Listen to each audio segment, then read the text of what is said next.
to the Genuinely Funny Podcast.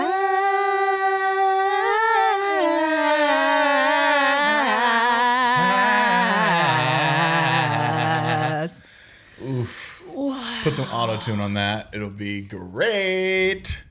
This is our third time starting this podcast. Kendall got choked and I got in my head.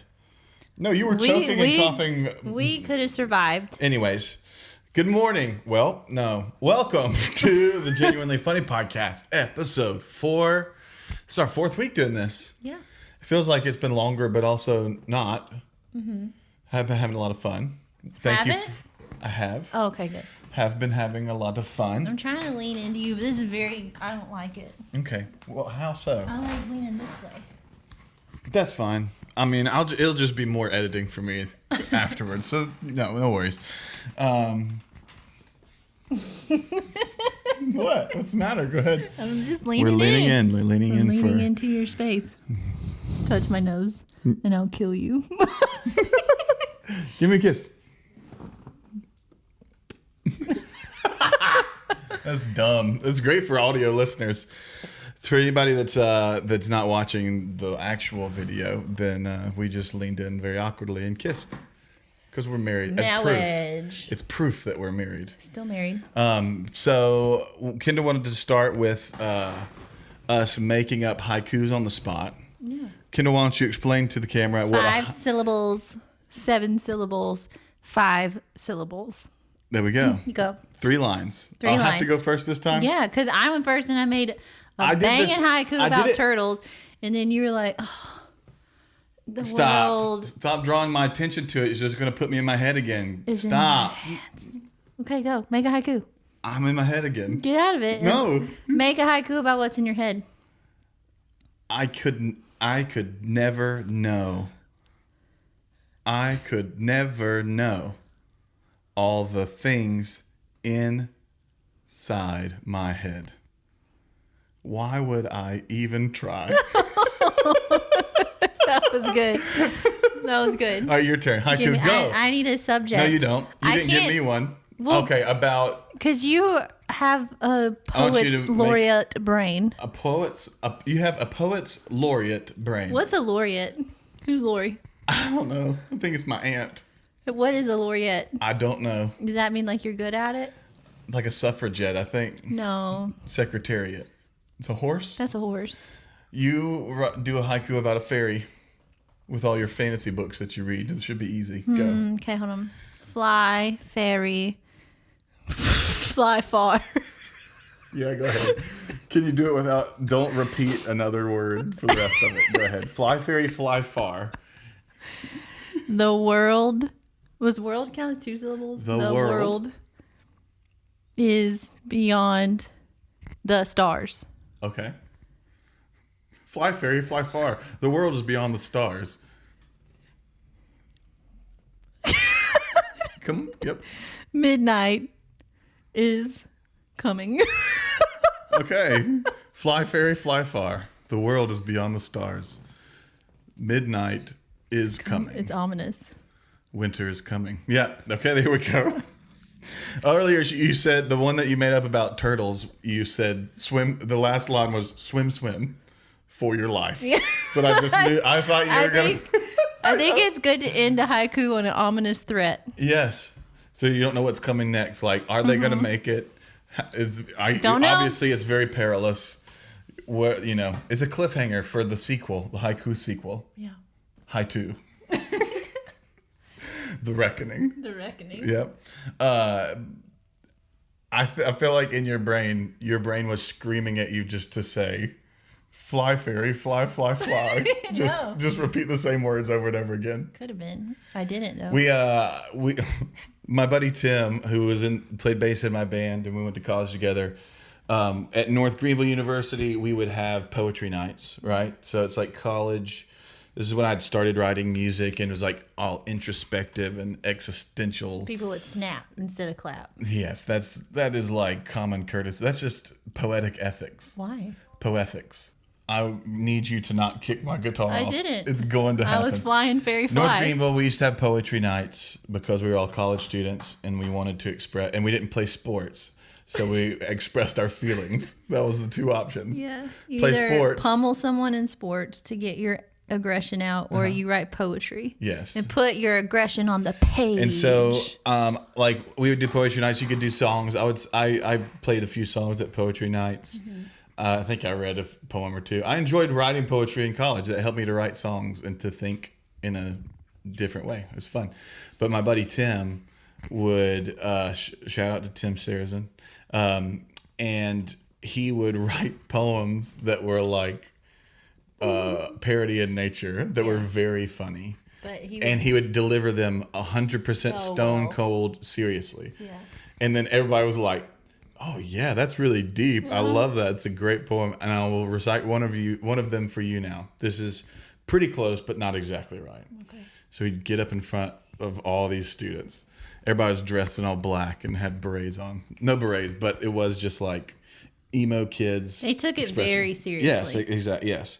And he gets up in front of everybody and he like sets himself and he takes a breath and he's like, "I made an inquiry into the woods behind my house. Bottles, sticks, old cars. You decide." And then he just walked off the stage and everybody was like speechless, left speechless. It was great. Yeah.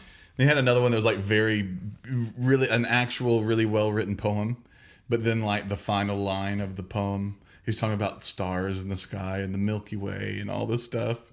And he said something like, "The stars squirted across the sky." Yeah. And it was like all the goodness was just ruined by the fact that he said squirted across the sky. So yeah. That's great. So something funny happened today. We were dropping, the boys are at my parents' just hanging out. And on the way there, I get in the car. We hadn't even pulled out of the garage. And Dylan just says... He's on another level today. He's on another level today. And he loves to say but. He loves it. It's his favorite word. He's 7.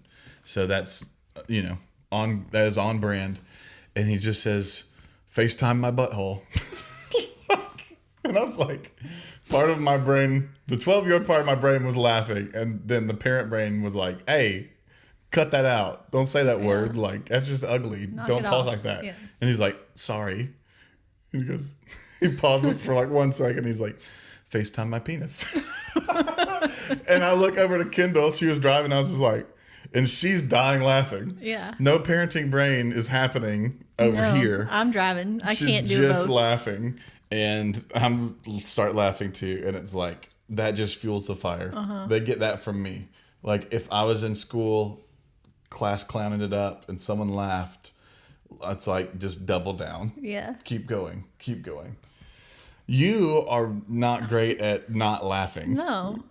In like serious situations, if there's like parenting or disciplining needing to happen and they say something funny, yeah, you can't keep it together. Yeah.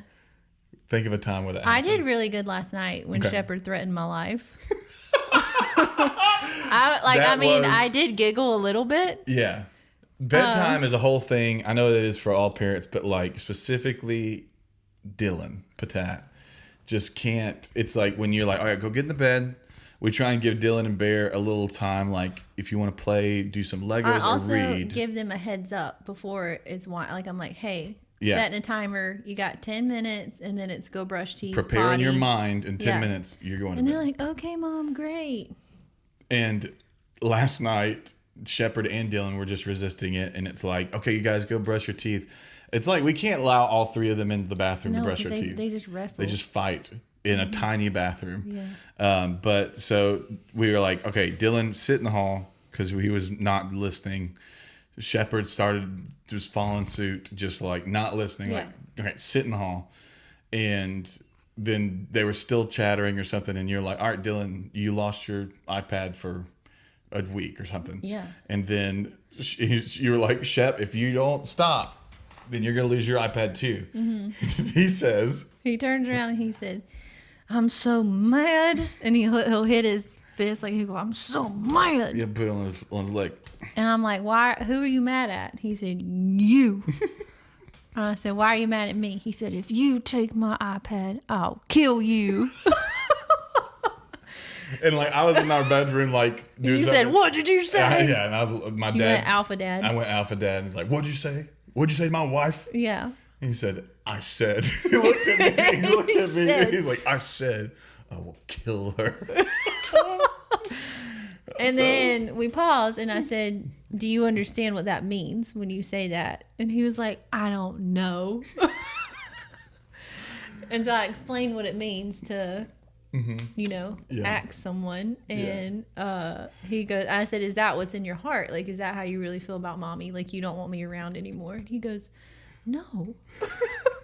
But I will kill you. But if you take my iPad, different story. No, I don't want that. That's what I'm telling you. Yeah. If you take my iPad, you will force my hand. So I was just real proud of myself because I did kind of, but then you went again? and you do went. that face again. But you went. Into, it sounds like a trumpet. You went into like alpha dad mode, which was Got you. Yeah, which I was like, hey. Ooh. Wow. Wowza. And then I was like, okay, yeah, I need to like, I know he doesn't understand what he's saying because he's 4. Yeah. So let's talk through that. And then also, if you say it again, we're going to have a problem. Yeah. So that was our night. Episode 4. Last week was kind of more genuine. Still had some funny moments. For sure. But I thought it was nice. I was trying to edit funny clips and things for our Instagram and stuff. For reals. And I clipped out all these funny clips, and then the program crashed. Yeah, you worked so long on It was like 2 hours of work just gone, and I haven't done it. I haven't done it again. So but maybe I will. I think you got some good stuff out of it. Yeah. It's great. We had a good week. Yeah, just like we just talked about what's the hardest part about being an adult, and I mean we're talking about what's the hard part. Yeah. So it got heavy. Yeah, well, we had really good feedback too. We had several people like text us or like shared theirs or in conversation. Ben, are you okay? No. Nobody said that. I was totally expecting it. After I was like, people are gonna be like, Ben, you good, I think man? that resonated with so many people. I mean, because it makes. I think that's the beauty of genuine authenticity, which is part of the reason that with this podcast is like we're not going to shy away from hard things like that. We're not going to like put on a face to say like, oh yeah, honey, we're all good. Honey. We prefer honesty and authenticity over polished, shiny things. Yeah. Like we're the kind of people I feel like when you walk down the hall and you're like, hey pal, how are you? I'd rather you tell me not great or whatever instead of just I'm good, cool, bye. Yeah. I'm not interested. Like I get bored so easily in those types of conversations. Surface level conversations. I'm just like, okay. Not sure where you're going. No, just like where it's like, oh yeah, we're doing so good. It's like it's just surface level polish. Yeah. I'm just like, cool. I will say, But if you're like, man, I've never been more happy in my life. I'm like, awesome. Yeah. Tell me more. Yeah. Tell me why. Or like, I am holding on by a thread. All right, have a seat. Let's talk. How can we support you? Absolutely. Yeah. Absolutely. I thought Absolutely. Absolutely. Yeah. Oh, Reginald. Ryan, my brother, had a really good response when he texted us about. I can't remember what it was, but it was good. It was good, but oh yes, he said like the ever growing, like balancing, like the ever shortening lifespan that you have, which he didn't. He said it less severely, but like your time goes on. Your time grows shorter and shorter, even, just moment by moment. And that's not like it's super grim. It's just like, as that happens, what also happens is your responsibility grows. Like you bring kids into the world and then you have those responsibilities. So it's like how like balancing this thing of like, let's make the most of our life. Let's make the most of our time while also seemingly consistently gaining more responsibility as you go. Yeah, that was a really good that one. balance. But it made me think of that, which I think sums up even what you and I talked through, like what our hard parts was Tolkien's quote that Gandalf says. Oh, that was really good. I'm glad you're bringing this up. I was like, you should say that. Yeah, but it's from Lord of the Rings. Joseph Reginald Tolkien. That's so wrong. I wish it need not have happened in my time, said Frodo. So do I, said Gandalf, and so do all who live to see such times. But that is not for them to decide. All we have to decide is what to do with the time that is given us. It's so good. He's just like the quote master. Yes, you know? That's what they called him. Old Tolkien. Old Tolkien. I can't talk. I glitched again. The quote master. The quote master. Our mics for today are tongue depressors. Popsicle sticks. Or popsicle sticks to the childlike. So I thought it'd be funny if how far could you stick it without gagging? Immediately gag. Just like, I'm in my head about it, and I was going to immediately gag. Immediately. Gagging is Can I tell you a funny story when you gagged? Yes. You love it when I gag. Nothing makes you laugh harder than if I'm start gagging. And Bear. Because I get in my head about things. It's not just like, oh, someone puked. It's like, if I look at it and think about it, I get in my head and I'm like, yeah. Well, even so much as like randomly a conversation about something, I'll get in my head and then I'm like, ugh. Or like one of the kids could get sick and I'm like, we're good. Let's clean it up and I'm fine. I can hold it together. Yeah. It's not just the side of things. It's me in my head. But I'm really good. Shocker. Ben gets in his head. I'm really good at psychological warfare with you. Oh yeah. Well, first because you're female, so go ahead. We'll talk about that. Because I know how to like get in your head and make you gag. You do. And it's really funny. And Bear has caught onto it as well. So anytime that Bear loves it just as much as you. He will tag team with me, and we will get you to puke. Give an example. Tell a story. Which do you want, the Chick-fil-A story? No, that's do you want the chocolate milk story? I mean, can you tell the Chick-fil-A story? I can tell it. Okay. So I used to work in nursing homes. I should listen to it. Go ahead. I'll try to be quick. I'll try to sum it up. I used to work in nursing homes. We had very sick patients, and I was pregnant with Bear at the time. And Ben you were still at youth pastor. Yep. So I was like, hey, I don't feel great. Can you just come pick me up for lunch? Let's have like a quick little lunch date when I'm on my break. I don't feel like driving. I'm kind of lightheaded. Had a rough morning with some like patient stuff. So I was like admin, but still like interacted a lot. So anyways, he picks me up. He's like, what's going on? We're driving to Chick-fil-A, and I'm just telling him the story about a person who was just very sick, and their body was just riddled and decaying and not working like it should. Yeah. And as I was signing them back in, they started throwing up what should come out your tush through their mouth. And it was horrible. It's not funny. It's horrible. So we're at Chick-fil-A. I can't even hear the story. So we're at Chick-fil-A. Oh, gosh. And he's trying to order. And he's like...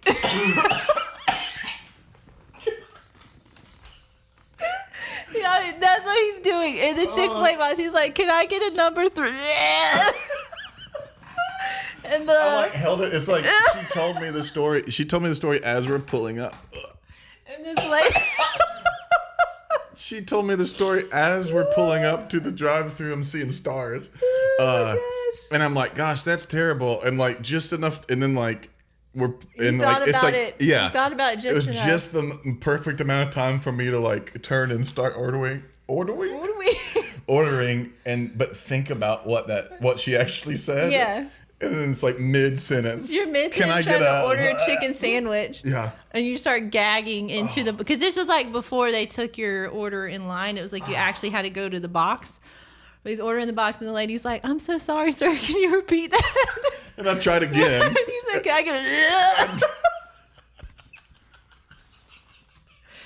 And I'm deceased in the passenger seat. I can't function. And I mean, I made your day. You did. Your day turned around real quick. It sure did. Oh my gosh. I couldn't see. I was crying so hard. But see, that was a perfect example of just like I started thinking about that story and that made me gag. Yeah. That was genuine. I can still feel the temptation to gag. Yeah. So speaking of food.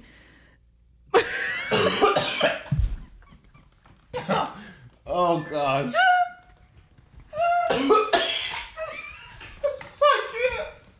I used one. Oh, it's hurting my back.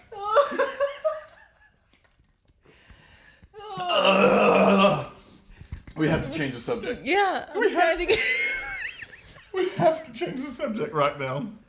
I have to think about butterflies and butter beans. Butterbean. Oh.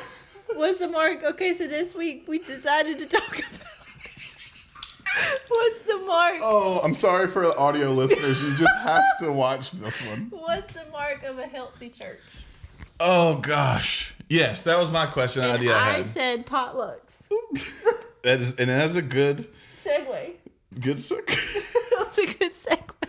Oh my gosh. Chick-fil-A, Butterbeans, potluck. We were both healthy raised, church. Healthy church. We were both raised in Southern Baptist churches, and we called them fellowships. No, you did? Yeah, Is that a fellowships. Greer thing? It'd be green bean fellowship, Whoa. Watermelon fellowship. No. My favorite was boiled peanut fellowship, and It everybody was just made boiled potlucks. peanuts. Potlucks in the fellowship hall. I understand what you're saying. I'm just telling you what we called it. We called it fellowships. I was wrong. Well, we were all together, and we was fellowshipping when we were. Ew. What? We were fellowshipping. What kind of church did you go to? I just said a Southern Baptist church. Yeah, so it was my turn to come up with like a prompt for the week, and I was like, I would love to talk about. We've thrown around the idea of talking about like church hurt and things, and I was like, but we've also said like we don't want to just talk about just church hurt. Yeah. We want to talk about it in light of the gospel, in light of your relationship with Jesus as a whole. Yeah. And how does that play into, because I think we easily think Christianity, you go to church and that is like the central, one of the central aspects of your faith is where you go to church. As an adult, I've realized, that's where your community is, right? That's where the fellowship happens. But if you're not doing it from that, if you're not personally walking with the Lord outside of your church functions, then it's going to be a very shallow faith. Because we've been through some church hurt. Everybody has that's been at church for any amount of time. And a lot of people wrestle with church hurt. And I think we idolize and we center our faith around our church. And so when that church fails you, your faith is now in crisis. Yeah. Well, I think... You're moving in that chair that's loud so much. I'm sorry. I'm sweating. It's hot up here. Well, we got to turn the AC I'm off. just sticking to the chair. Did you just say fart? Fart. I think especially when you're raised in the church, I think you have, like, as a kid, you're shielded a lot of times from the good, the bad, the ugly, and everything in between that goes on behind the scenes. The bad and the ugly. Yeah. You get the good. You get the good. But like you're naive. You're naive to Well, you're just a kid. Yeah.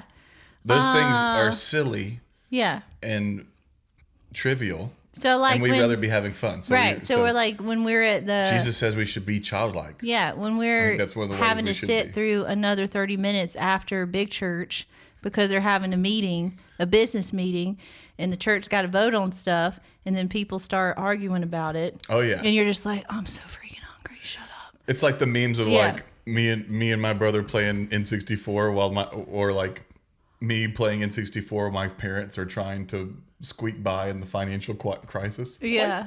Crisis. It's like my dad was a deacon, and so like Sunday nights they would have deacons meetings, and I'd be on the playground just having a blast, and he's up there with the deacons, like, trying to make sure that the church doesn't fall apart. Yeah. But I would argue though that healthy argument and back and forth in the church is good. Yes. That was one thing I did find as an adult when we got more in the charismatic world and stuff, that there wasn't that quite accountability. Yeah. The Southern Baptists had a crap ton of accountability, at least in the church that I grew up in. Yes. Which is a fine line, but is a balance of not only you have to go through the deacon board, but then you got to go through the actual church body. Oh yeah, voting and everything. Yeah. Yeah. Well, so let's back up to the prompt of what makes a healthy church. Like, think about, like, if you're gonna give a TED talk on this, how do you go about doing that? Well, first of all, it's people that love the Lord, like love Jesus. Amen. Yeah. Got to start there. Let's start at the basics. Yes, absolutely. It's got to start there. Yeah. If you love the church more than if you love the church, I mean, as we're saying, that's what we probably should differentiate. The church, the little C church, if you love the organization that is the church more than you love Jesus, that becomes an idol. Work. Yeah. Okay. So a healthy church has people that love Jesus. Fundamentally, at the that's bottom of they are. It's safe to say that's a good baseline. That is a good baseline, but because the reality is that's not the baseline in a lot of churches. It's right currently.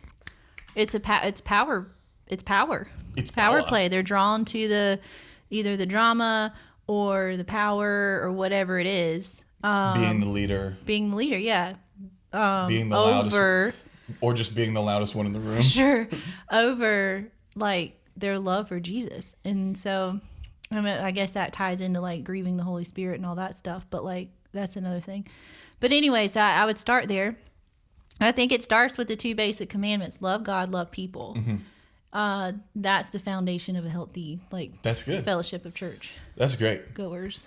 You just said that all the other commandments are wrapped up into those. Love God, love people. And I love when that's done and held, it's such a beautiful thing. Yes. I love so much true biblical community. Yeah. Because again, our childhood was so centered around church, and so it was like Sundays, Wednesdays, Saturdays for basketball, Sunday nights, and then you get your friend group or whatever. VBS. So with the tasteless crackers and the watered down cooler. But I love even when we were coming into adulthood and getting married, and all the mamas that I grew up with taught Sunday school for me and for you, would all throwing us showers and it was just such a beautiful thing. One of our wedding showers. Cultivation of all those. 2 of our wedding showers. We had one at at Fairview with your. It was in the parsonage that I grew up at, going to. Yeah. And we had one in the parlor behind the sanctuary for all my parents, church friends and mamas that I grew up under. Church mamas are the MVP. Of hospitality, for sure. Yeah. Southern church mamas, maybe. Maybe not all church mamas, but we know Southern church mamas. Praying mamas, prayer warriors. Yeah. Woo! So that's great. Maybe that's what you need. A healthy church needs some praying mamas. Yeah. But you don't see that quite as much in I think when the paths that we've been on, a lot of that kind of fundamental groundwork of what we grew up with as church or being in the church is very different than our kids' experience at church, Yeah. Which part of it makes me a little sad, but it's just different. But there's so much different. It's so different. If you think about it like that, there's so much that our kids' childhood experiences are different than our childhood experiences, in good ways and in I don't know necessarily bad ways. It's just but different. just different. Yeah. It's just different. We were talking about that today. We were always going somewhere to do some sport or some event. Always, every night we had something. Yeah. And we've been very intentional of if our kids aren't champing at the bit. Chomping at the bit. Okay. Yeah. Chomping at the bit. I think it might be champing. Anyway, if they are not chomping at the bit to play sports, we're not going to push that on them because we know that takes up multiple nights a week and all that stuff. And it's not just we don't want to be doing it. It's just I have trouble sitting still because I've always been doing something. Yeah. Sorry, back to the church thing. So I think maybe where we get off, a good place to get off. What gives you the right is perceiving the church organization, the denomination, the building, the services, the traditions, the religious aspects as the church, where in reality we are the church, right? The bride of Christ, the followers of Christ, the body of believers. That is what the church really is. And the building, the organization, is just there to facilitate the big C church, is what a lot of people call it. Okay. So, like, I think what makes a healthy church is understanding the difference between those two things. Yeah. You know? Mm-hmm. And in my experience with Southern Baptist Church growing up, we did both well. I mean, like you said, like the communal aspect, those fellowships, those praying mamas and deacon daddies. I don't like that. I gotta. That's the second week in a row. You're barely touching my leg, and I can't take it. I'm not trying. You're trying to. Yeah. I can't turn. You're turning. But there's also like it was all based. There's a lot of tradition. Yeah. And it's like, why are we doing these things? It's like, oh, well, because we've always done them. Yeah. You know. Well, is it in the Bible? It's like, well, kind of. But we've taken what's in the Word and run with it and created this whole dogma and doctrine of what church is. Yeah. You know. And so even as a kid, our church that we went to, like, I remember that Y'all split. we didn't like split, but yeah, there was like a big power play at one point in the church, and I was still young, but I could still see it happening. Yeah. You know, people trying to rise up and take leadership when this crowd of people over here is trying to gain control, and this crowd over here is trying to just resist that, and like, y'all calm down. The resistance. Yeah. And people left because of the drama, you know. Yeah.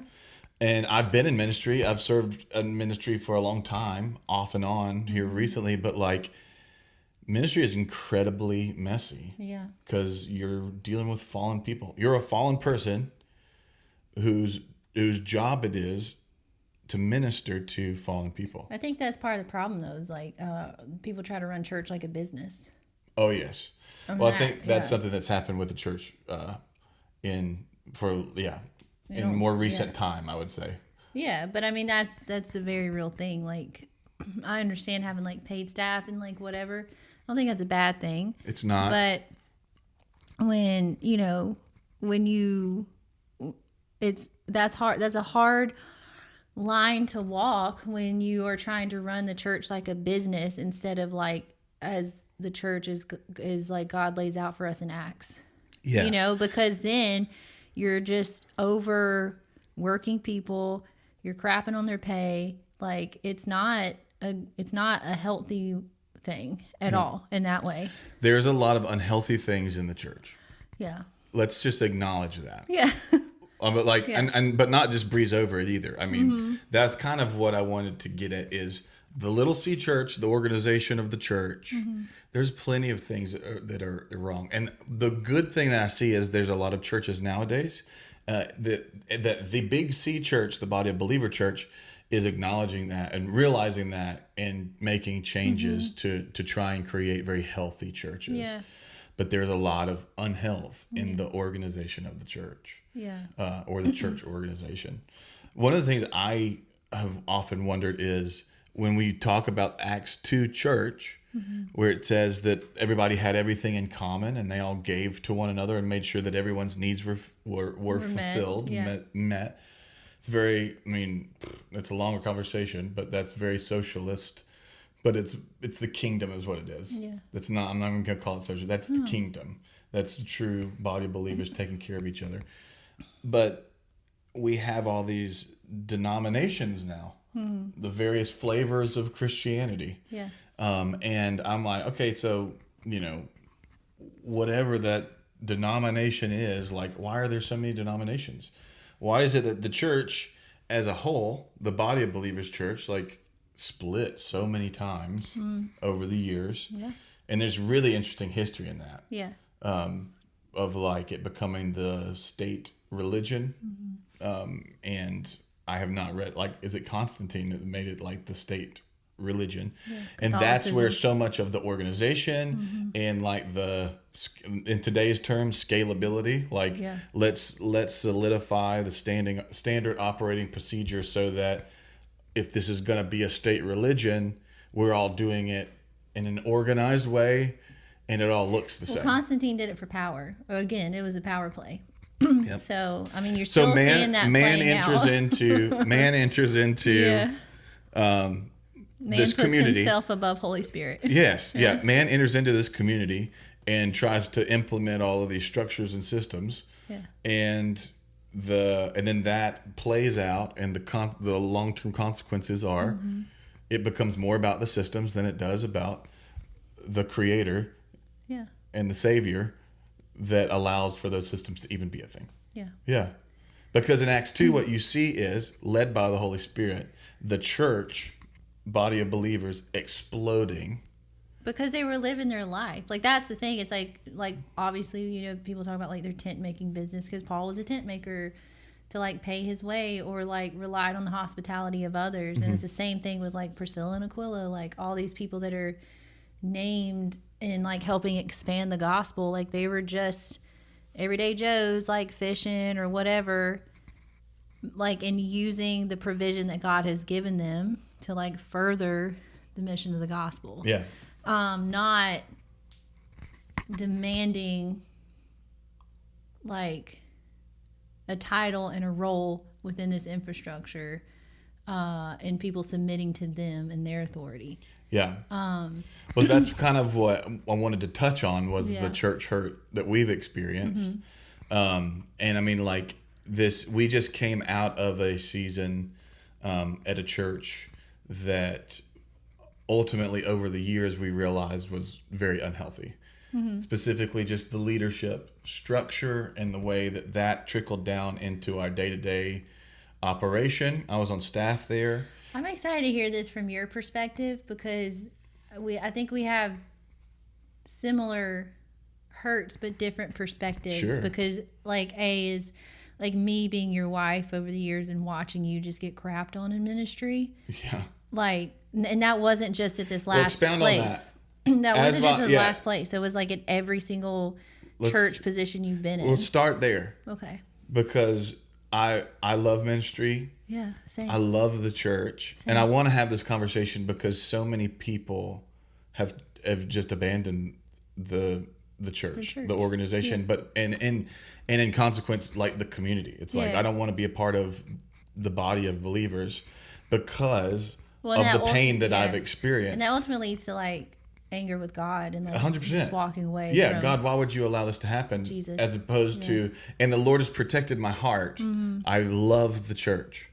I said, like, the church has failed me many times, and if I can, and I've failed the church many a time. Yeah. I'm not perfect, but if I can help it, I'm not going to let the church down. I'm going to serve her, the bride of Christ. I'm going to serve the church to the best of my ability. But that's something that you struggle with as pastor's wife. But here's the thing: is like, don't for a second think that you haven't been just as critical in the ministry that we've done. Sure. But I've been the one that's been on staff. Yeah. You've seen how I've been treated and what I've experienced, and you've experienced yourself from that perspective. Maybe more so of like, oh well, Ben's the insider because he was on staff at churches. You're seeing the interactions. I'm seeing the interactions, but I'm seeing the weight of it crushing you behind the scenes. Oh, got emotional. Yeah. Yeah, but I mean, honestly, I mean that's we've been together what, 16 years. So for like 12 of those years, you've been on like on staff somewhere. Yeah. So I've watched that for 12 years, just like this, you know, this just crushing of you and this taking advantage of you in your heart. Oh, it sucks. I don't know. Saying, like, what does it look like practically? Like how you would just come home and be completely depleted. Like you don't have the energy for your family. You're more physically, I would say. Yeah, physically you're just exhausted. Mentally you're overloaded because you're always trying to problem solve for something that's not your problem to solve. Yeah.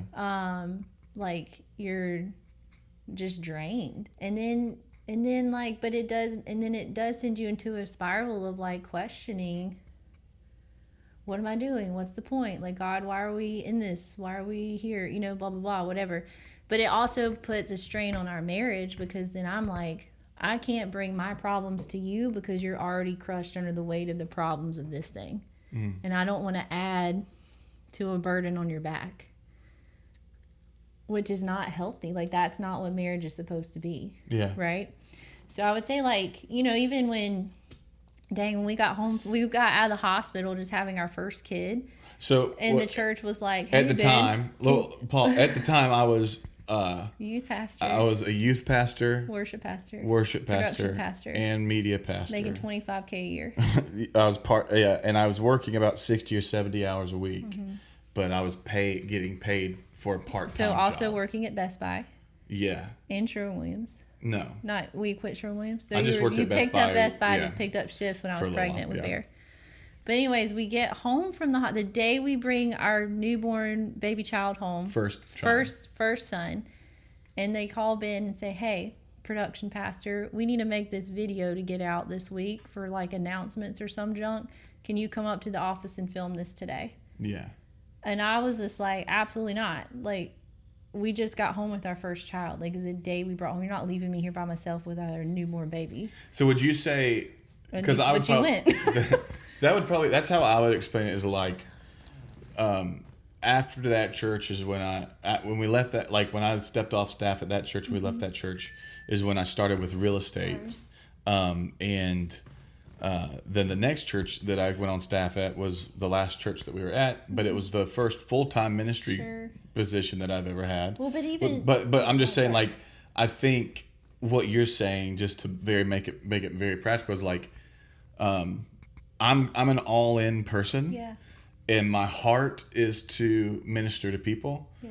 And I love the church and I want to serve the church well.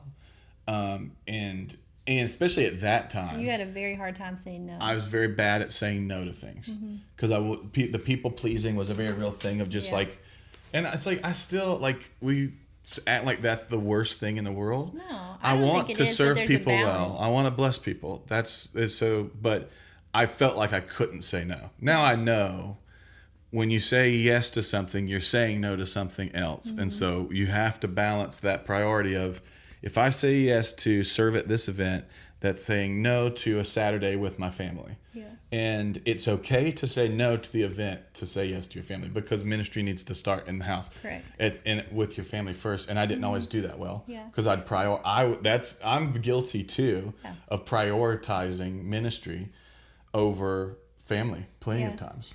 So, and that's just a silly story. But my point being, I would take on or be given more than my job description entailed for me to do. Yeah. Yeah. And then it would just get the second that I started doing that, it's like, okay, well then also do this and also do that. So, but even before you were like paid, you know, when we were at the church before that, it was a church plant, which we loved, but even in that, there was like, they worked really hard to like protect your role in your time, which I respect Chris so much for that. But then behind the scenes, we got a guy like stealing money from this little church plant, you know, so it's just always ugly and messy. There's always like a snake that's going to get in the crack. Yeah. And it's a matter of you going to find it and cut the head off, or you're going to be complicit and let it keep like wreaking havoc. But I just say that as the question was, how has that affected me watching you go through that? And that was the big thing, is like, without a healthy balance, if you're in ministry like that, oftentimes it's your family that gets the short end of the stick. And I think we've come to this place now where there's like a switch of, well, no, my call is just to raise my family well and disciple my boys first. And then this other thing. But for a long time, it was topsy-turvy. Yeah. And even, you know, when we were going through that really hard time at this last place. Well, so let me pause you right there, because I think that I learned that lesson a lot at the previous church, Southern Baptist Church, when I was doing youth ministry and stuff. Coming out of that season of ministry and starting in real estate and just doing, like, you know, day-to-day job elsewhere outside of the church organization, is where I realized that. I think it's so good and healthy, like, to just have a job and still find ways to plug in. But so I realized that exactly what you're saying, of just like, family has to come first. and can't fall at the expense of ministry. And so I was just doing real estate for like 2 years, and then I had started like volunteering at our church, at the previous church that was called Bridgeway at the time, and was just helping. I was just doing worship, like just leading worship and helping with worship, and then a job opportunity opened up there, and we prayed about it, and it was exciting. Of like, again, my heart, I love serving people. I love serving the church. So it was like, can we do this? Is this okay? Is it say like, can I do this with boundaries? Have I learned to say no instead of always saying yes? And can we do this in a healthier way? Yeah. And I think that we did. I think it's maybe, I would like to say it was night and day between me being on staff at that church and the previous church when it comes to balancing time. I'm sure there are seasons of ebbs and flows, but like being able to say no, it was also a bigger church with more staff. So I was able to focus more on one thing, which was helpful. But in that church, the leadership dynamics were very unhealthy. And it took us time to realize that. Yeah. And a lot of time to undo that. Yeah. Yeah. Would you agree with that, or just like no? No. Okay. It's okay. It's okay. But again, it's a different perspective, right? Because I mean, I'm living something different day to day than you are. And again, there was a lot of me that's like, I'm not going to add to your problems. So I'll suck it up. Which you're a very family independent to church. person in general. Like, I'll be the one showing up, like, so that you can go off and do your ministry thing. It wasn't a healthy mindset for me by any means, you know. But that was that's just what I felt was like, well, I guess I'm just doing my duty at this point, like raising our kids and showing up and bringing them, dragging them along when they need to, whatever, so that you can go do that thing. Yeah. You know, I think the place before we partnered a lot more together with youth ministry and things, which was such a sweet season. Like in the hyper zoned in focus of that youth group, it was amazing. Loved it. Great times, great relationships built. Still love so many of those precious people today. Yeah. Still have great relationships. So much fruit out of that. Yeah. And that was when Holy Spirit like really just slammed into us, which was amazing. Broke the box we had him in. But there was a part of me when we left that I was like, okay, this is a new season. Like, it's going to be so much better, so much healthier. And then it's like, oh, we're just repeating same patterns. Did you say saint patterns? Same patterns. Pray to the patron saint patterns. Yeah, part of me was like, I locked down. And part of me, too, is like, we're in the middle of having more kids, postpartum stuff, like all those things. And I felt a lot of times like I was navigating so much of our home life on my own in my work life, you know, before I came home. And then because those leadership dynamics were so unhealthy, I think from your perspective, you're like, yeah, I get to focus on this one thing, but that one thing was still incredibly demanding of your time. And like, you have to be here and you have to do this and you have to, you know, like all the time. Well, at that church, it was even, you have to be like, it was like spouses were not daily doing work expected to be there, but like we would have events and it's like, your spouse needs to be here, or like we'd have staff meetings, like tell your wives and your husbands to come and be here for this one. But it was also exciting. I mean, like that's the thing is like at Bridgeway, it wasn't all bad when we first visited Bridgeway and started attending, it was like it was so exciting to see at the time leadership following the Holy Spirit and to see all that God was doing in that church. And it's still, and not to negate everything that happened in those years, it's like beautiful things. The Lord did beautiful things at that church, and it is now doing a whole new thing at that church. But the lead pastor had narcissistic tendencies, and had moments of health. But majority of the time was insecure and making decisions and swaying and leading from a place of manipulating behind the scenes, you know.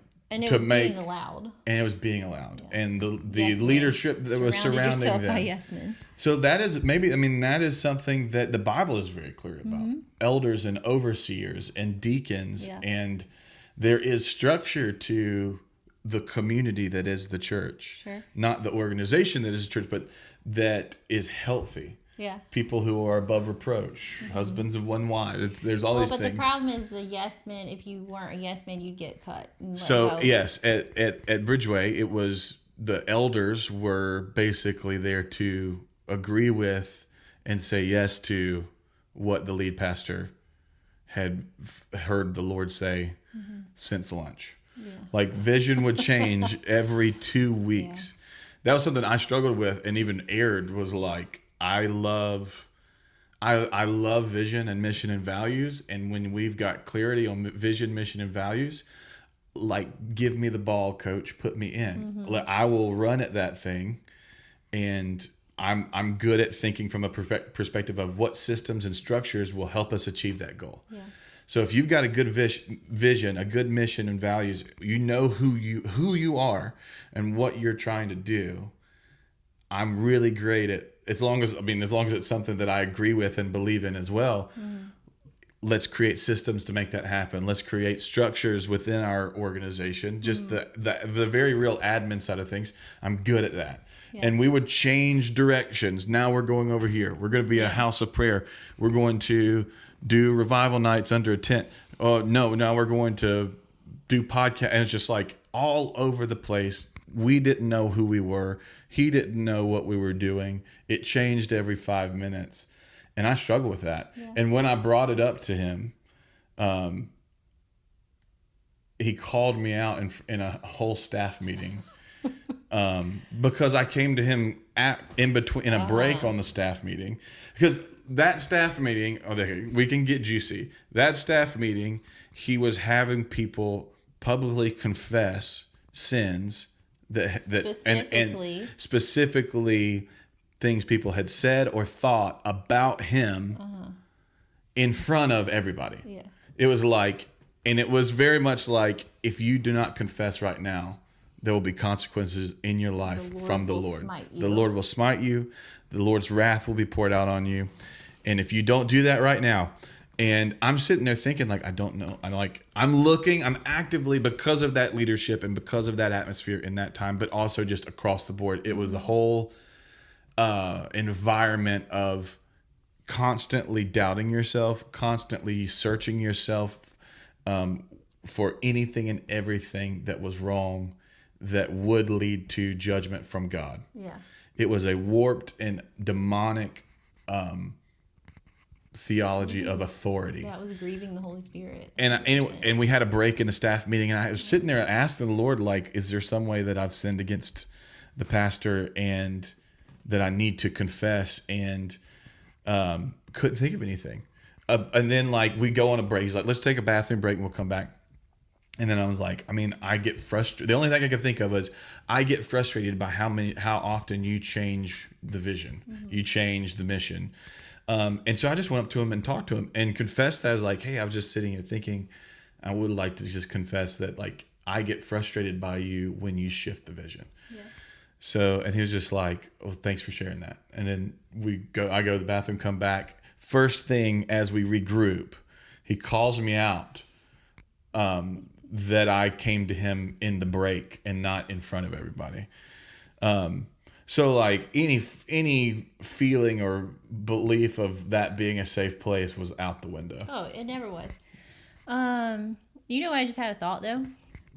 Well, it wasn't long after that you got the blessed boot after that meeting, honestly. Oh, yeah. I got fired from that job. This was after COVID, and I got fired from that job. It's the only job I've ever been fired from. In talking with people since, it was budgeting issues.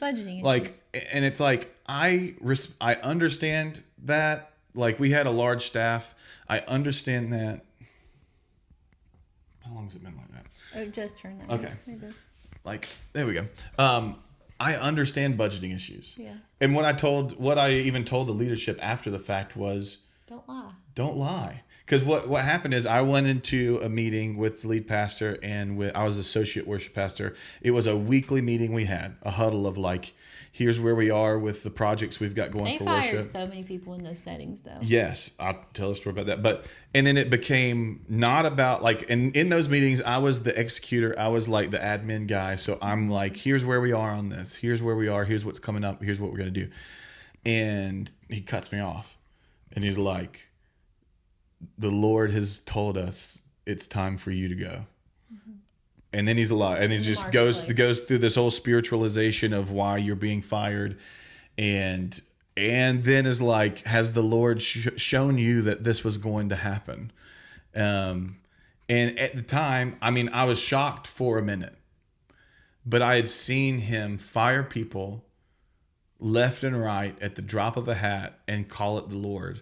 And so I just knew, and I even told you before that of like, come home from work, and it's like, so-and-so got fired today. So-and-so got fired. And it's just like, I knew in the back of my mind, it could be me at any moment. And so I was shocked, but then I was like, oh, well, I knew that this could happen. And he said, full advantage of an at-will state. Yeah. And he said, has the Lord given you, like, did he let you know this was going to happen? And I was just like, no, not at all. It was like, but I know that he's got us. Yeah. And I struggle with that. Do you have us? But in that moment, I knew. I was like, this is either the Lord firing me from this church that I love and these people that I love, and he has got us and he'll take care of us and provide for us, or it's not. Yeah. And you're just telling me that it is. And in that moment, I very much felt that way because we had plenty questions about his leadership and leadership in general, and had even at that point asked the Lord, can we leave? Can we change churches? Can we move on? And he was very adamantly, no, not yet. And so I said, no, the Lord's not giving me a heads up on this, but I know if this is the Lord, he's got us. And I looked him dead in his eye and said, if it's not the Lord, he's got us. He'll take care of us. He'll make it right. It was very, very unhealthy. Yeah. So much so, like, we ended up leaving. The Lord finally released us. And there was plenty of other stories, but we're not really interested in getting into that. Yeah. I mean, if you want to talk to us about it, feel free. But it's not like reach out. But it's and there's videos that talk about a lot of it. But the pastor was fired. Mm-hmm. The whole resigned, but was asked to resign, and now they are in the process of becoming a healthier church again. They're under Catch the Fire. Yeah, now it's Catch the Fire Greenville, and we love all those people, and we've talked with so many of them and had great conversations in where reconciliation was needed. We have it, so that's beautiful, and we love them and we bless them, and it's great. And so yes, but that was the thing we struggled with, was like we wanted to leave, especially after I was fired.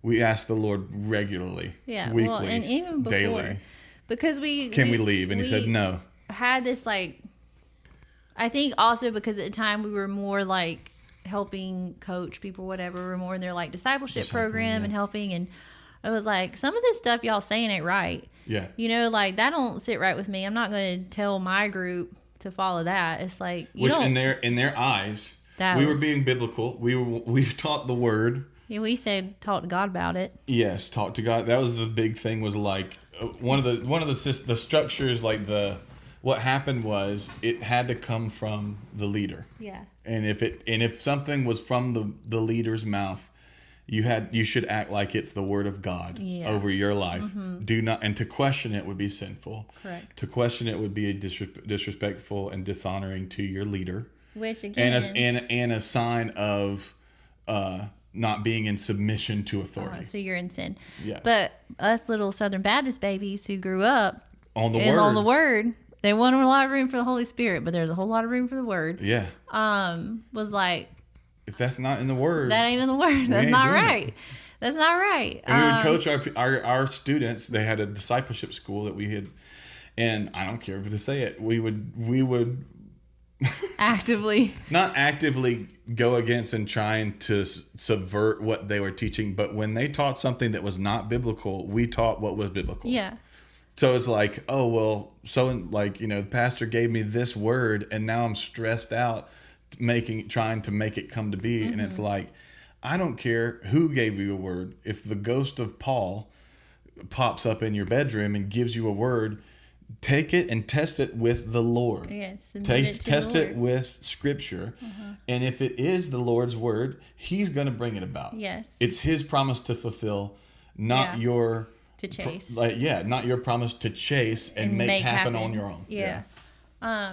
But I was thinking about that time, and I was like, okay, maybe that's why. Maybe it's because we were able to do that, and like, hey, y'all, that ain't right. You don't be little spies. Yeah. Yeah. Little snipers. But also, I was thinking about personally in that time. This again, circling back to the question you asked me earlier. When you were just real in it deep, because that was very crushing all the time for you. And it was constantly like, you're elevated, you're demoted, you're up, you're down, you're up, you're down. You know, it was just like such a mind freak all the time. But can I tell you though, it was not mental for me.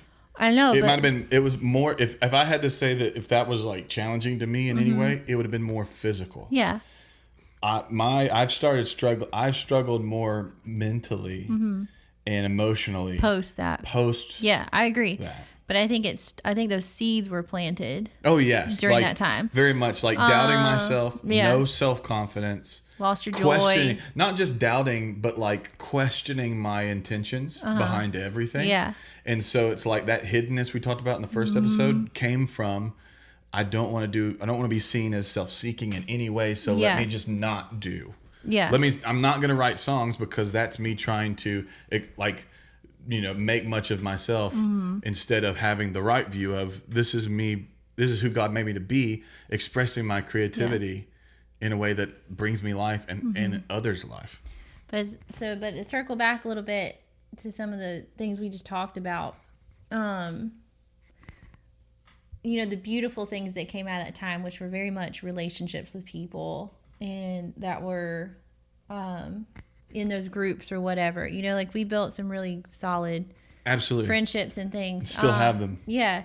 And it allowed us to meet just a plethora of people that we never would have met had we not gone there, But anyways, one thing I was thinking about in that, when you were going through all this, I'm also like in the deepest depression of my life at the same time. Postpartum with our third, had really, really, really deep undiagnosed PPD that probably should have been diagnosed.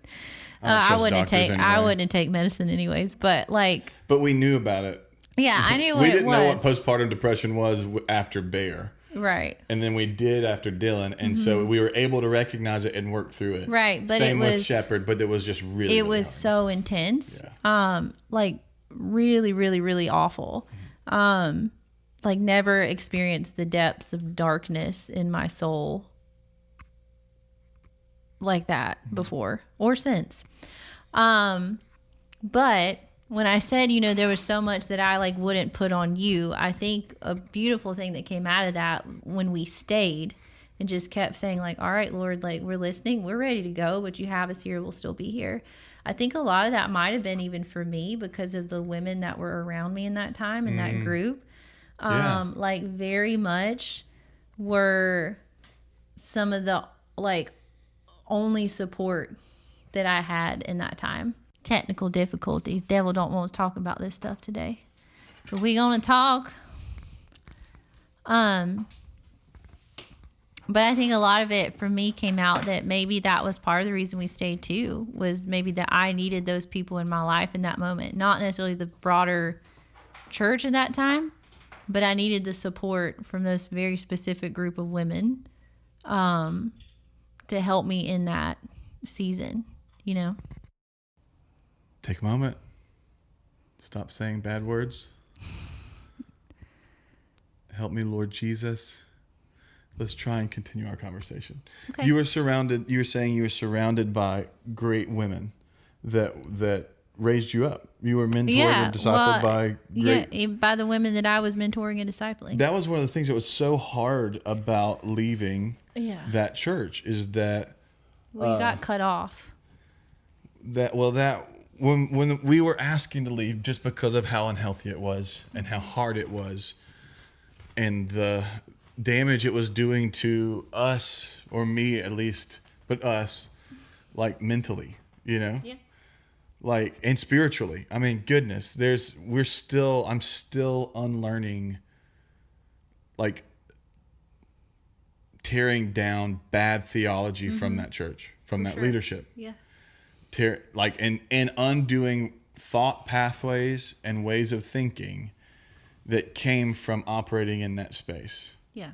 And we were asking the Lord, can we please leave? No. Can we please leave? No. And then finally when he said, now's the time to go.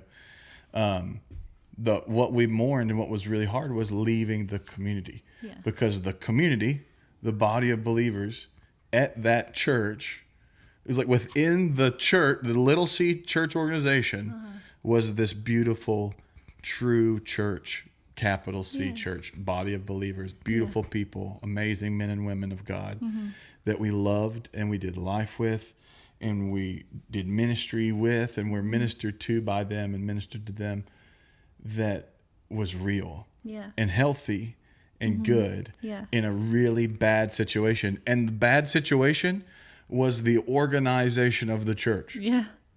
So it's like we're talking about what makes a healthy church. It's not the organization, it's the people. Here's the church, here's the steeple. Open the door, here's the people. How do you do it? Yeah, cross your fingers, yeah. Here's the church, and then you pop up the steeple.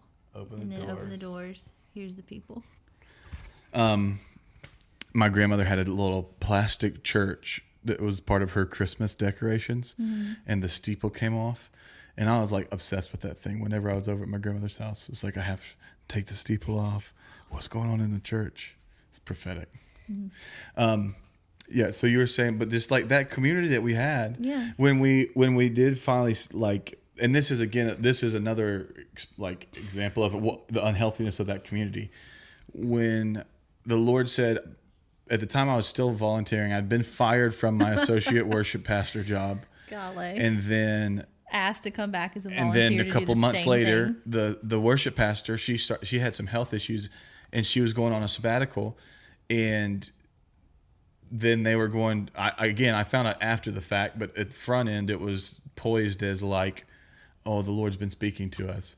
It's like, no, that you were convenient. That's exactly what it was. They asked me a couple months after firing me, which they fired me and said, we're going to let you work through the end of the year, 3 more months. And I found out later that when they fired other people, they gave them 3 months severance. Yeah. So I didn't You didn't know to demand a severance. You didn't know that. Well, yeah. Anyways, 3 months after that, they were like, we need you to come back and do everything you were doing and do everything that the worship pastor was doing. And I was like, okay, like, we'll give you a $200 gift card at Christmas. No, it was not that much. It was $100. I don't know what it was. I don't care. Like, that's so secondary to it. But like, I was like, is this a paid position? It's like, we can't pay you. And I was like, no. And I remember talking to you about it, and you're like, absolutely not. And anybody that I talked to is like, don't do that. And I was like, I'm going to do what the Lord wants me to do. And I felt very strongly the Lord said, say yes. And serve the community. I think to be fair, looking back, he had us there to be a part of the healthy aspect of that community, and to still be his little secret agent spies, being Jesus in an unhealthy I was like, situation. burn it down. Like, I was so done. I literally was like, throw up the birds, burn this place down. I'm out of here. And he just kept saying no. And you felt that too. That wasn't just me. Sure, but I'm just telling you, my mindset in that time was so unhealthy from every angle of my life. It was just like, again, just such a dark time for me in general across the board because of what I was dealing with postpartum stuff. It's like stuff that I didn't even talk to my mom about because I didn't want to burden people in my life. Like, I didn't talk to you about how bad it was. I didn't talk to like my parents about how bad it was. Literally the only people that knew how bad it was like 5 gals. It's like Kimmy and a group, like a core group of some of our girls we were discipling at the time. Because it wasn't safe to be authentic.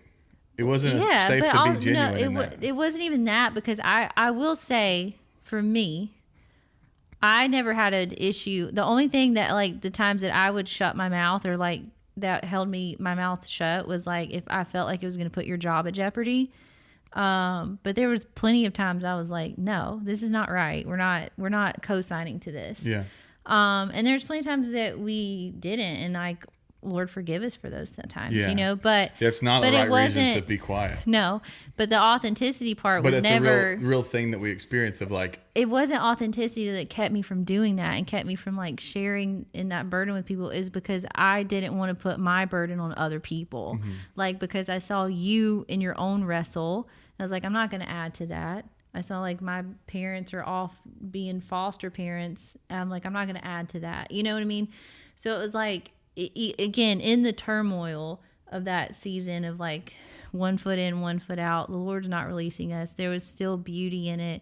And then I had this like handful of women that really just like helped gird me up and protect me in that season. yeah.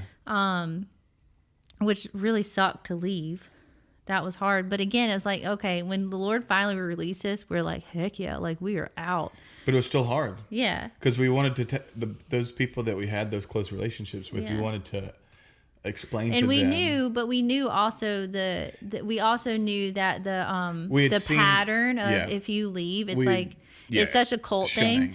Yeah. You're like so much cult mentality. Like mentality. you're off, cut off, don't talk to them.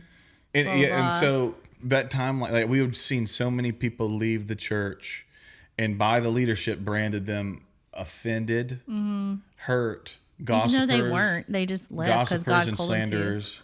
They had legitimate concerns that should have been brought or were brought and ignored or downplayed. Yeah. And finally, you know, after we had left, about a year after we had left, maybe not quite a year, 6 months or so, all that stirred back up again with people that had left, that were on staff, sharing these stories of what the leadership was like and what the leadership was saying behind closed doors and doing behind closed doors.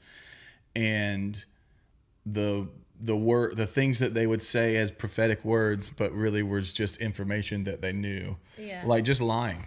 It's lying and manipulation. But when we left, we wanted to do so well because we had seen so many people leave. At the time, we would have said not well, but I can see now that it doesn't matter how well you leave. Yeah.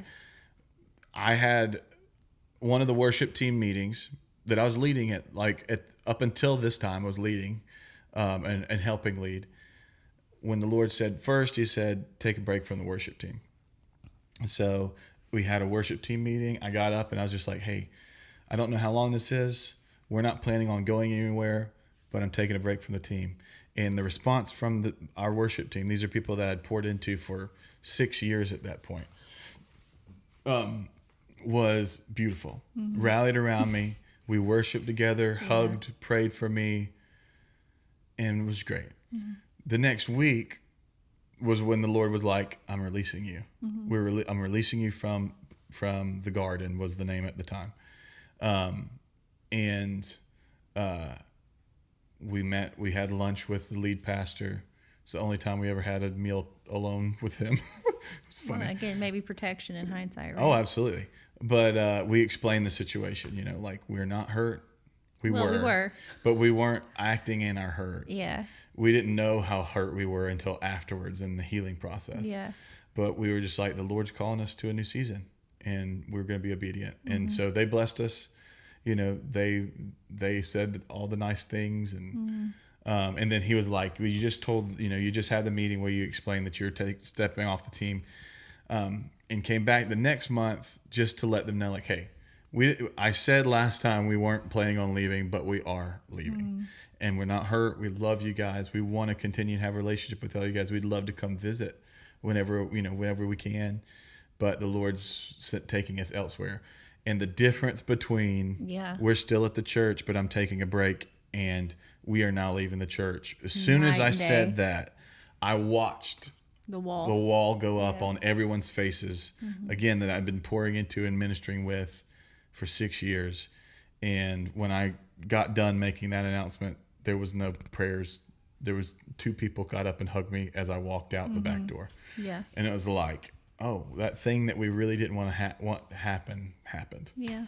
And that's not a testament to those people. It's a testament that is a example of that very unhealthy cult mindset church. And we could talk all day about stories of those things, but I don't really care to. In this conversation, though, of what makes a healthy church, maybe all that's just a very long story of our experience with church. I mean, I've done ministry in some form or fashion for over 20 years now, whether paid or unpaid. Yeah. And we've seen it all. We've seen the power plays split a church. We've seen what happens to the family, like a disregard for your family structure and your time and your abilities. Like we want to maximize your abilities and take advantage of that, but not compensate or or protect you and your family in any way. We straight up just, we're going to get as much as we can out of you and control you and manipulate. And you're like an emotional vampire. Yeah. What happened though? Drain you. Exactly. Leaving the garden and walking through that whole scenario, I think just heightened my desire and my thought process around this conversation of what makes a healthy church. Because I can look back at any church and tell you stories about churches I've never attended. Yeah. And point and say unhealthy, unhealthy, unhealthy, unhealthy. But we saw so many people left the garden and have never been back to church. Yeah. Have no interest in going back to church, or have walked away from their faith and completely deconstructed. Yeah.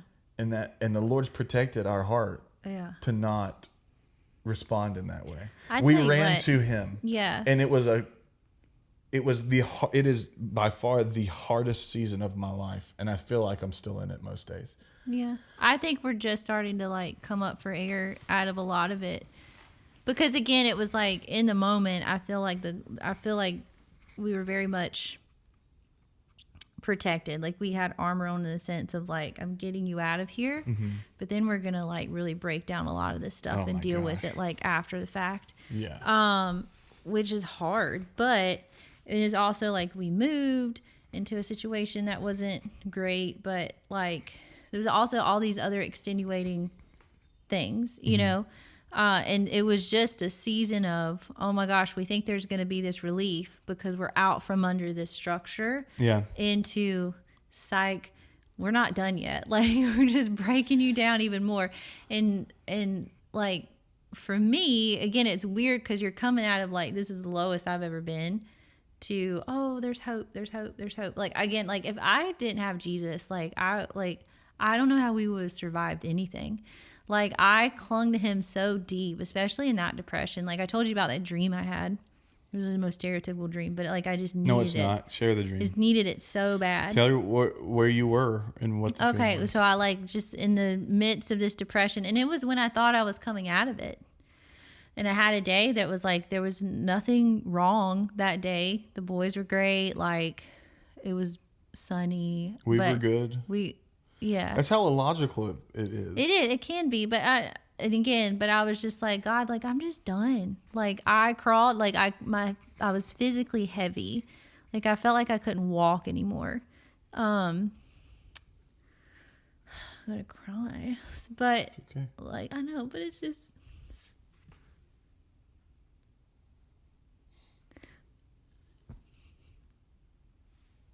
It's real. It is, but I felt so alone. And it's that same conversation you had before of like, when you just don't have hope, like what that feels like. It's just so hard.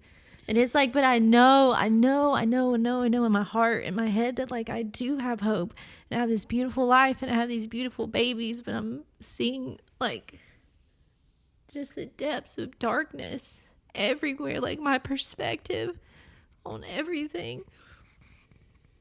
I hated everybody. I didn't hate everybody, but I was so triggered all the time. And like I needed you and I felt like you weren't there because of all this stuff with the church at the time. And then like, you know, just the burdens of the reality of you got fired and now we don't have this income because I just quit my job. And then it's like, oh, I got to go back to work and all this stuff. So now I'm like, dealing with postpartum and going back to work and all that, like homeschooling, we're balancing so many things. I don't know. I'm just dumping. But you went to bed. I went to bed. In that mindset. That mindset, I'm just like, again, I don't want to wake up. I didn't want to wake up. And I was like at peace, like full peace with like, God, I said that before I went to sleep because you weren't home. You were like at a conference. Like you weren't even home. And I said, God, like if I don't wake up, I'm okay with that. Like Ben will be okay. The boys have great family. They'll take care of them. They're fine. Like if this is what's going to take me out, okay. Like just, I don't want to keep living like this.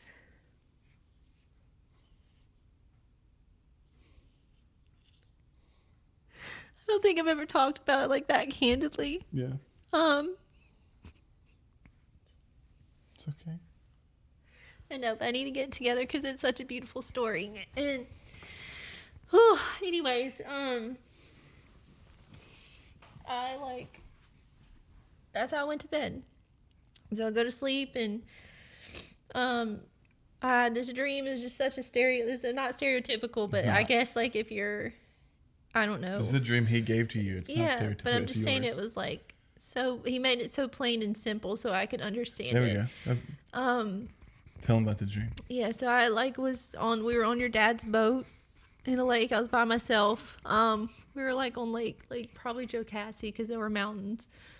And the boat capsizes and I'm sinking, I'm drowning. And I'm like, okay, I'm not waking up from this. And that's okay. And it's not okay, but in my dream it was okay. And then I look up through the water and then into the clouds, and it's gray, like stormy gray. And then it just opens up, and then just all these beautiful blue crystals are just dripping out of the sky. It looks like, those caves you go into where crystals are just dripping out, but they're all just brilliant shades of blue, like sapphire and whatever else is blue. And which is what is like heaven's colors, right? Things we can't describe. And I see Jesus, and he just is just looking at me, and he just reaches down and he pulls me up like this. And I wake up being physically pulled up out of my bed, sitting up, like a tug on my shirt. And then I just sobbed because it was just such a piece of no, you're going to be okay. This isn't going to take you out. This season isn't going to take you out. I've got you. And it was just such a simple reminder of it's going to be okay. Mm-hmm. Have hope. And I was driving a couple weeks later and listened to a podcast about a near-death experience thing. And this guy talks about the throne room and how his experience in the throne room, he saw all these brilliant shades of blue and flames on the floor. And it was just a moment of you realized. I realized that it wasn't just a dream. Actual glimpse of heaven. I had an actual glimpse of Jesus stepping off his throne in heaven at the right hand of God, reaching down to me because I'm important and precious to him, and I didn't feel important and precious to anybody. And so I'm coming out of that. We're leaving this church. It's another big change. There's so many just back to back to back to back changes. And it's just I've come now to accept that that's just part of life, and I have a lot more peace in the change because I have this foundation and this root of I always know that he's in my corner. Which is that's the only thing I got out of that 7 years. Praise God, because it was worth it. Yeah. So that was my so coming out of that and just being okay, we're going to be all right. I woke up just still had hard moments and hard days, but nothing as deep as I was that night when I went to bed. And then not long after that, we left, we moved, we're trying to heal. It's very messy. You're getting panic attacks. I'm getting panic attacks, just crazy stuff that we're still, I feel 3 years later, 2.5, 3 years later, working out. And it's just weird because it's sometimes you're I'm good. And then you get this weird trigger where you're nope, still some work in there, We're constant work in progress. I'm sorry that you felt so long. Well, I forgive you. It wasn't your fault. But that's just the reality of those thoughts, and depression is something they don't work in rational ways. They don't. I think hopelessness is maybe the most dangerous thing that we can feel. Yeah. Because I think we are divinely created to have hope. Right? What does the scripture talks about? Faith, hope, and love, and the greatest is the love. greatest of these is love. Yeah.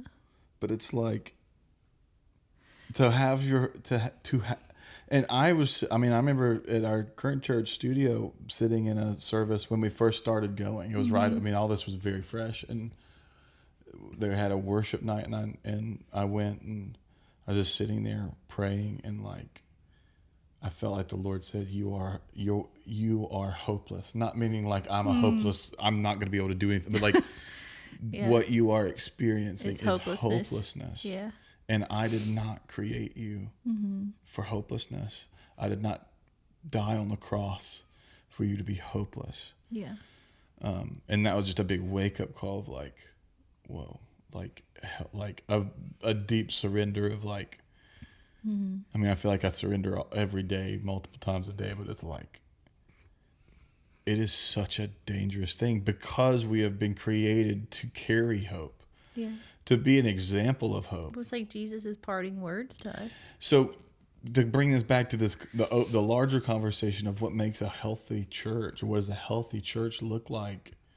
It's the opposite of so much of what we've talked about. But I'm seeing this through line in our story that I haven't even pinpointed yet. That is the people. Like the relationships that we have, the community, a healthy, authentic community where we can say, guys, I went to bed last night and didn't want to wake up. Yeah. And then us saying, I'm so sorry, and meeting you there. Do you want to talk about it, or can we just hug and cry with you? You know, like an authentic community that has its priority set on Jesus. And then because their priority is set on Jesus, they have the ability to meet each other where they are, where Jesus is working and healing and poking and prodding. And I think that has to come too with an understanding of like, there's going to be moments, even when people are trying their hardest, they're going to let you down. 100%. They're going to fail you. Like, and again, it just comes back to knowing that like I've always got him. I told when me and Megan got these raw milk tattoos and we were talking to our buddy about it, just sharing experiences, and I was just like, that's the only thing at the end of the day, that's the only thing I have to cling to, you know? Is what? Jesus. Yeah. And I'm not, and like, I don't want to harden my heart to his people and to the church at large. Like I don't like that. That's just something that like we've talked about. It's so we can't love Jesus and hate his bride. Correct. The meaning, and like if you're not familiar with that language, the church, like the body of believers. Yeah. Yeah. But it's so easy to harden your heart and become callous because of people. Yeah. And I hope maybe that we can like anybody that's watching this, if you've experienced church hurt. So many people, it's like, I've been hurt by the church. I'm done with it. Yeah. But it's like we're hurt by everything in this world besides Jesus. But even sometimes as Jesus is moving in our hearts and like sanctifying us, it hurts. Yeah. But he's doing it for our good. Yeah. It's like if you need to have surgery, you have to go through a painful process of being cut open and things being removed or added in. And then you have to go through a healing process that is painful. But it's for your good. Yeah. And the Bible says that all things work together for the good of those who love him and are called according to his purposes. And this past season, I've questioned so many times, am I not called according to your purposes? You know? But it's that faith. And it's like, even in my hopelessness, the idea of turning my back on God, I absolutely can't fathom doing that. Yeah. If I turn my back on him, I won't be around. Yeah. Like, I love you. I love our kids. And because I love him, I'm able to love you guys more. And I'm still working on that. But like, you want to talk about hopelessness, turning your back on him. Yeah. I cannot imagine it. I cannot imagine existing in a way that's like without him. Yeah. So we talked to so many people that's like, I grew up in the church and haven't been back since middle school, or this thing happened and I haven't been back, and there's so much disgusting, awful things that happen in the church. I mean, predators and all sorts of scandals that I'm not in any way trying to excuse whatsoever. It is disgusting. There's so many churches that operate more like a business and are about making money and making people famous and giving someone a stage. And that is that, like, they are a church in name only, and I will what's like lowercase their C on the church all day long. Like, to me, Thumbs down. yeah, thumbs Boo. down. I'll boo them all day long. We have got to get back to Jesus. Yeah. We have to establish our foundation in Jesus on a personal level. And then let church be the gathering and the doing life together. I'm not even going to say the gathering. And let the church be the interaction of people of people following Jesus personally and individually, interacting together. Yeah. We have made it Sunday mornings, maybe Wednesday nights. We have even narrowed it down from Sunday to the hour on Sunday or the hour and a half on Sunday. Just like we've narrowed worship down to 30 minutes at the beginning of our service. It's like, who do you think has done that in the grand scheme of things? Yeah. The enemy has that's one thing that I've heard plenty of people say. Satan couldn't destroy the church, so he joined it.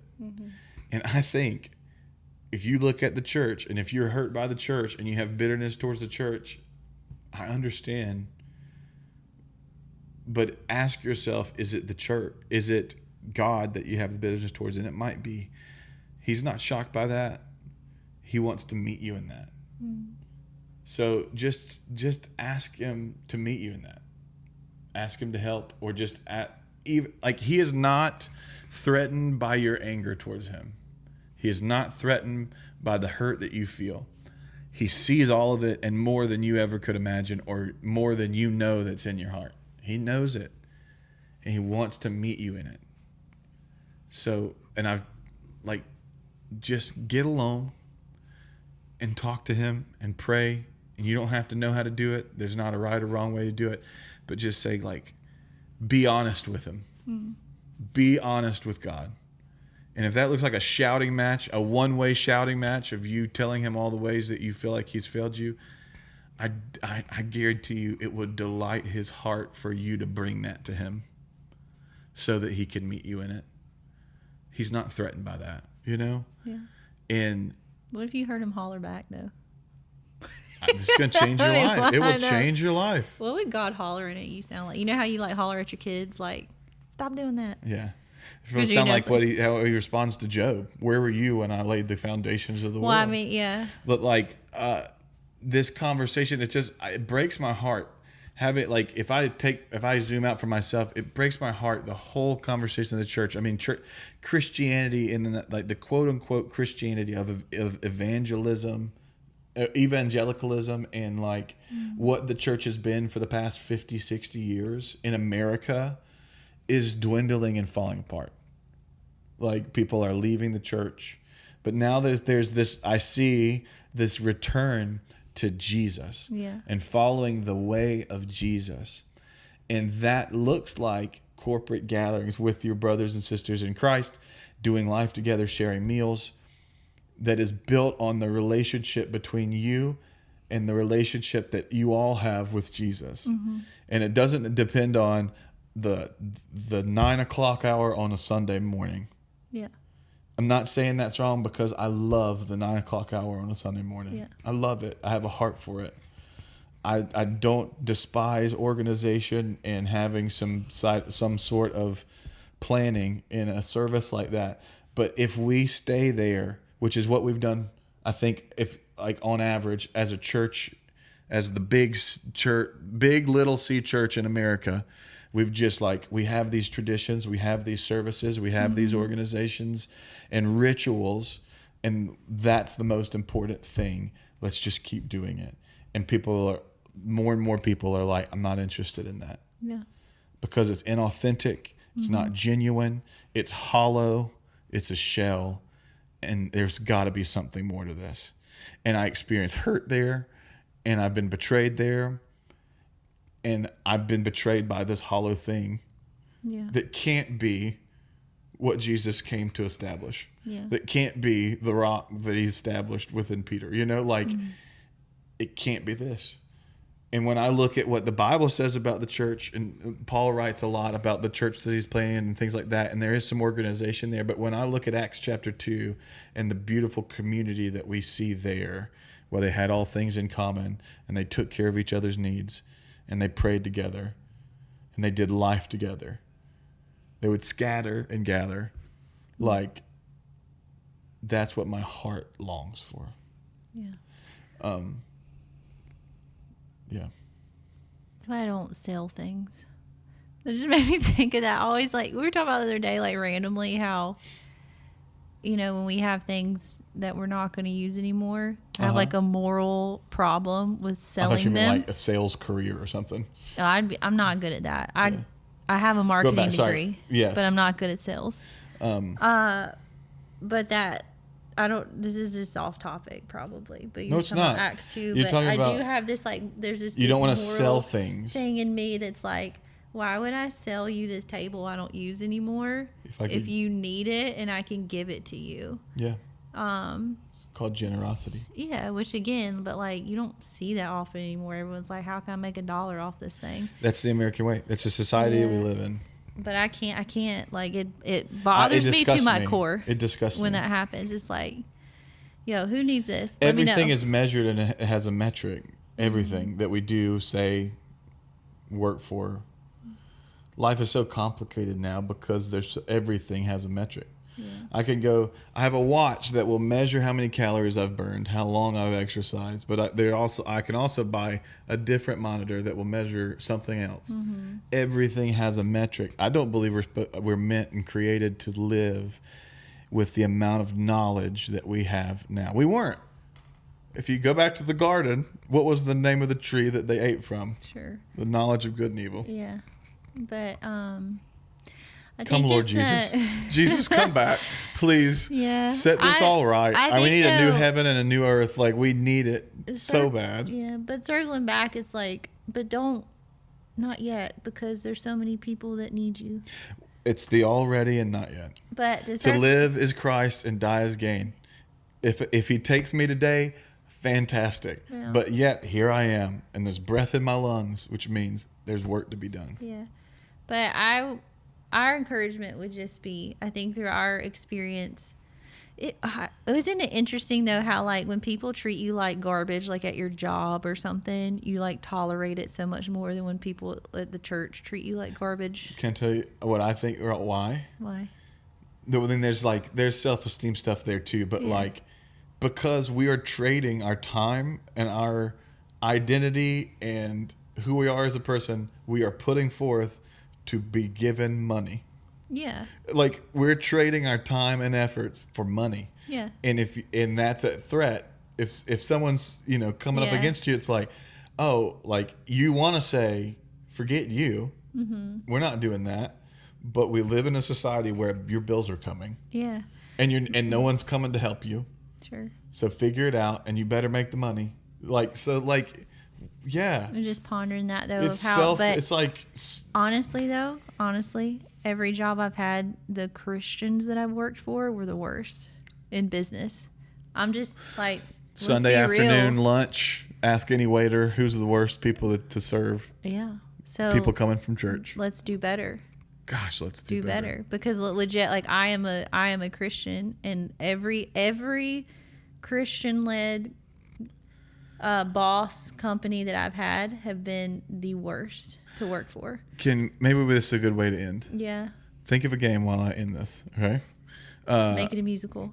Oh gosh, I gotta like my final point a musical. Yeah. I can't do that. Jesus. Yeah. My final point. Like whoever's watching this, we'll make a short out of this.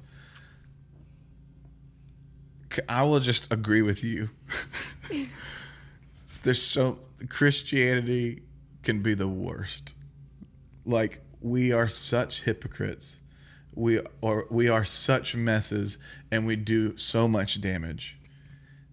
We reflect Jesus so poorly. I'm sorry. We're trying. Go to him. Yeah. Like, cry out for Jesus, not humanity and Christianity, not the dogma or the doctrine, but Jesus. Like, cry out to him. Reach out to him. Bring him the mess. Bring him the anger. Bring him the hurt. Bring him the accusations. But go to him. He will meet you there, and he will comfort you. Honestly, he will give you rest. He will give you peace. We used to always say it to our youth way back in the day, and it became such a safe place. We saw so much transformation in kids. I always loved the saying, the church should be, and like this is even talking about it from an organizational perspective, but the church should be a hospital for sinners, not a museum for saints. We would always say, it is okay to not be okay. It's just not okay to stay that way. Meaning, if you see someone and it looks like they have it all together, I guarantee you they don't. It's okay to be messy because people are messy. Yeah. Ministry is messy. Church is messy. Do not idolize the church as the answer to all your problems. Jesus is the answer to all your problems. And the church does not reflect him well. So many times. God forgive us, God forgive us and help us to be the light. Yeah. Be good image bearers.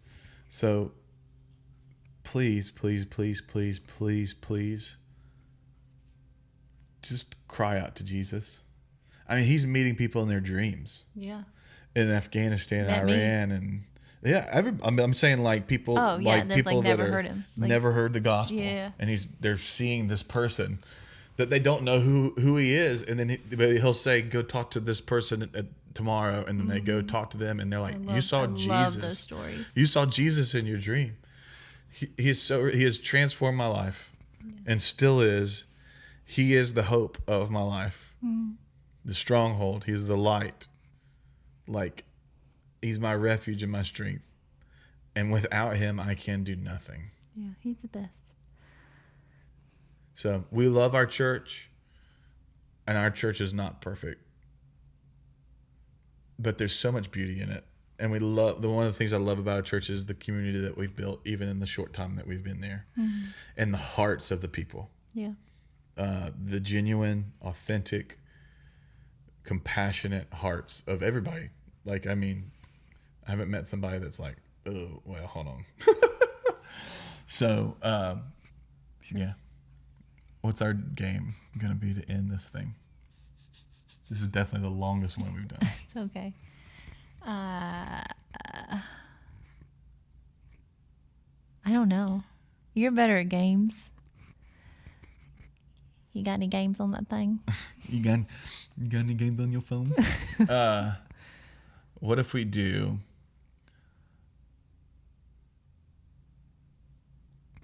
Such awkward silence. I have to edit. I gotta edit this one so much. It's gonna take forever. Your editing skills are gonna be so good by the end of this I'm one. learning a lot. I am learning a lot. Hopefully it will translate into helping us get more real estate business. Games. games, Games. games, always games. Life is one. Last week we did game ABC. to play. Stemming ABCs. Uh-huh. Where we just made noises. Yep. We should do. Okay, I've got a game. What if we do. I call this game the interpreter. Okay. One of us is going to speak a made up language, and then the other is going I to. have to tell you what you said. You don't have to actually interpret what I'm saying. Yeah. You get to make up what I'm saying. Yeah. And then I have to I'm making up gibberish, but I'm actually going to be acting more in line with what you're saying that I'm saying. Okay.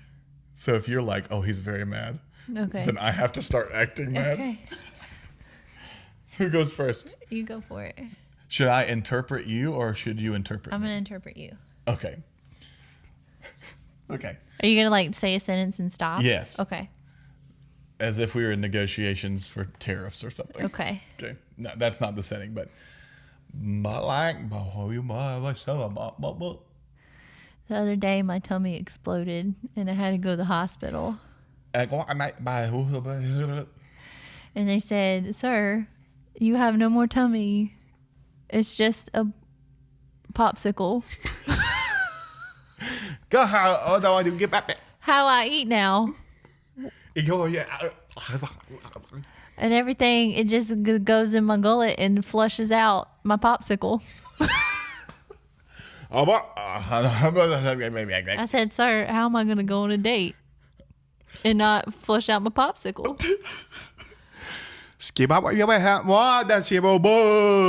He said, "I'm so sorry, sir, but I don't know."